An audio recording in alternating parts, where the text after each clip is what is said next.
In the heart of an old village in Rajasthan, there was a well that everyone avoided. The villagers said it was cursed, but no one knew why. They only knew that those who went near it never returned the same. Riya, curious teenager from the city, was visiting her grandparents in the village for the summer. She had heard the stories about the well but dismissed them as superstitions. One sweltering afternoon, while exploring the village, she found herself standing before the well. The air around it was unnaturally cool, and she felt an inexplicable pull towards it.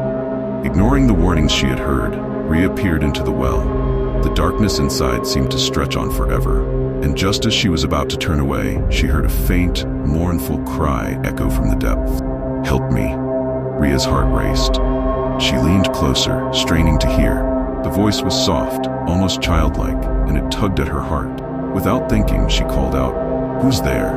For a moment, there was only silence. Then the voice responded, clearer this time. "Please, help me."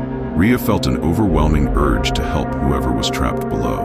She found an old rope nearby, tied it to a tree, and slowly began lowering herself into the well. As she descended, the light from above grew dim and the air became colder. The voice grew louder, more desperate. When she was about halfway down, the rope jerked violently. Riya's heart pounded as she looked up, only to see the frayed rope snapping strand by strand. Before she could react, the rope snapped completely, and Riya plunged into the darkness.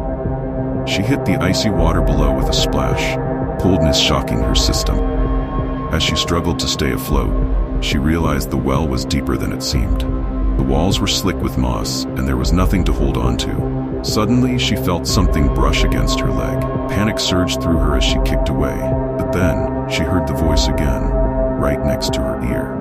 "Thank you for coming," it whispered, but this time, the voice was no longer childlike. It was cold, menacing. Riya screamed as icy hands grabbed her legs, pulling her down into the abyss. The last thing she saw before the water closed over her head was a pair of glowing red eyes staring at her from the darkness.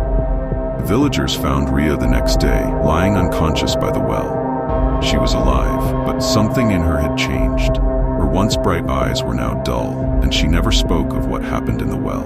From that day on, Riya avoided the well, but the villagers noticed that she would often stand at her window at night, staring at it with a strange, longing expression. And sometimes, if you listened closely, you could hear a faint, mournful cry echoing from the well, as if calling out to her, or perhaps calling out to its next victim.